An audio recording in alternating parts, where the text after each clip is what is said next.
ماں باپ کی بات پر، ذرا سی بات پر اولاد ناراض ہو جاتی ہے۔ کبھی اولاد سے کوئی چھوٹی موٹی چوک ہو جائے تو ماں باپ بد دعائیں دینا شروع کر دیتے ہیں۔ بچنا، پرہیز کرنا ضروری ہے ان تمام چیزوں سے، اولاد کے لیے بھی، ماں باپ کے لیے بھی۔ بسا اوقات ایسا بھی ہو جاتا ہے کہ ماں کی زبان سے نکلی ہوئی بد دعائیں باب اجابت سے ٹکراتی ہیں، جس کا خمیازہ اولاد کو دنیا میں بھی اور آخرت میں بھی بھگتنا پڑتا ہے۔ تو ماں باپ بھی اولاد کی خیر خواہ بنے، اولاد بھی ماں باپ کی بھلائی چاہنے والی ہو۔ میری قوم کے ایک بہت بڑے عالم دین کا بیان ہے۔ آپ ارشاد فرماتے ہیں، ایک مرتبہ کسی بیان کی تقریب سے تشریف لا رہے تھے، کچھ ساتھی بھی ساتھ میں تھے۔ کہتے ہیں کہ راستے میں ہم نے ایک شخص کو دیکھا جو چارپائی پر بیٹھا ہوا تھا، اور چارپائی پر بیٹھا ضرور تھا لیکن حالت اس کی بڑی عجیب تھی۔ اس کے جسم پر مکھیاں بھنبھنا رہی تھیں، چہرے پر گرد پڑی ہوئی تھی اور چہرہ اس کا زرد ہو گیا تھا، وہ بالکل ہڈیوں کا ڈھانچہ بنا ہوا تھا۔ ہم اس کے قریب گئے تو وہ کہنے لگا، او صاحب، آپ مجھے جانتے ہیں میں کون ہوں؟ میں ایک بہت بڑا شیر دل، بہادر، طاقتور انسان تھا، اور میرے پاس یہ زمین، یہ جائیداد، یہ کوٹھی، یہ بنگلہ سب کچھ میرا تھا، لیکن آپ اب میری حالت دیکھیں کہ میں بھیک مانگتا ہوں، لوگ مجھے بھیک بھی نہیں دیتے بلکہ گزرنے والے میرے اوپر لعنتیں برساتے ہوئے چلے جاتے ہیں۔ اس نے میرے قریب آ گیا تو میرا ہاتھ پکڑا اور بہت دیر تک رونے لگا۔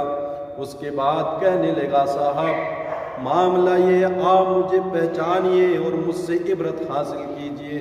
میں بہت بڑا صحت مند انسان تھا، طاقت تھی میرے پاس میں، قوت تھی میرے پاس میں، یہ مکان میرا تھا، یہ دکان میری تھی، بیوی بچے میرے پاس میں تھے، لیکن آج بھیک مانگتا ہوں، کوئی بھیک دینے والا بھی نہیں ہے۔ رو کر کے کہنے لگا، دراصل بات یہ تھی کہ ایک رات میں اپنے کچھ یار دوستوں کے ساتھ باہر گھومنے کے لیے گیا۔ گھر آنے میں دیر ہو گئی۔ جب دیر سے گھر پہنچا تو ماں نے غصے میں مجھے ڈانٹنا شروع کر دیا۔ جب گھر پہنچ کر میں نے ماں سے روٹی کھانا طلب کیا تو ماں نے غصے میں کہا، شرم نہیں آتی؟ رات کو عیاشیوں میں گزارتے ہو، برے لوگوں کی صحبت میں دیر رات گھر تک نہیں آتے ہو، بار بار پولیس کے ہاتھ پکڑے جاتے ہو، جیل کاٹتے ہو، آخر باز آ جاؤ، شرم کرو، نہ تیرا باپ ایسا تھا نہ تیری ماں ایسی ہے، تجھے برے لوگوں کی صحبت نے بگاڑ دیا ہے۔ ماں کی باتیں نصیحت آمیز تھی، لیکن بھوت میرے سر پر سوار تھا۔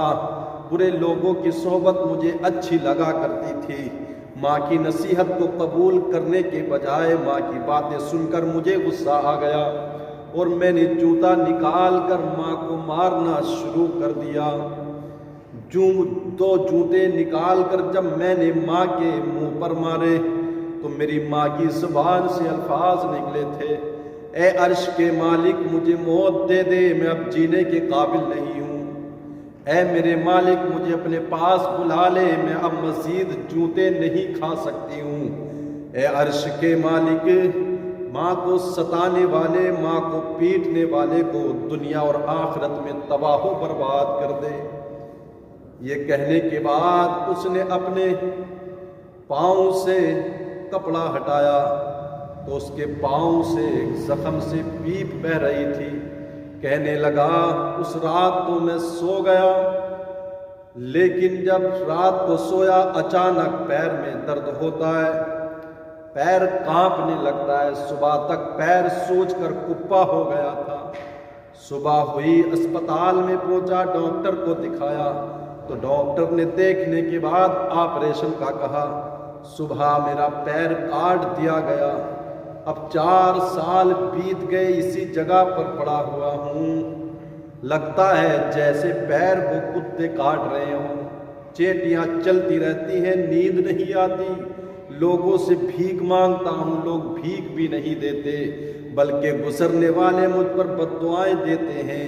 یہ وہ شخص ہے جس نے اپنی ماں کے منہ پہ جوتے مارے۔ 7 دن تک میری ماں اسی غم میں بھوکی پیاسی تھی، 1 ہفتے کے بعد انتقال کر گئی۔ کہنے لگا یہ میرے پاؤں میں زخم ہے، اس کا درد نہیں، یہ میری ماں کی بد دعا کا اثر ہے، یہ رب کا عذاب ہے۔ جو ماں کی بد دعا زبان سے الفاظ نکلے تھے، یہ سب کچھ اس کا اثر ہے۔ کہنے لگا یہ ماں کی بد دعا کی وجہ سے دنیا کی ذلت ہے، اور نامعلوم اب آخرت میں میرا کیا بنے گا۔ تو پیارے اسلامی بھائیوں، خاص طور سے میری قوم کے نوجوانوں، ماں باپ کی قدر و منزلت کو پہچانو، اور بوڑھو تم بھی غور سے سنو۔ 4 بیٹے ہیں، 3 بیٹے ہیں، تو سب کے درمیان میں عدل اور انصاف قائم کرنا تمہاری ذمہ داری ہے، ورنہ زیادہ تر دنیا میں اس قوم میں فساد گھروں میں اس وجہ سے ہے کہ ماں باپ بیٹوں کے درمیان میں انصاف نہیں کر پاتے ہیں۔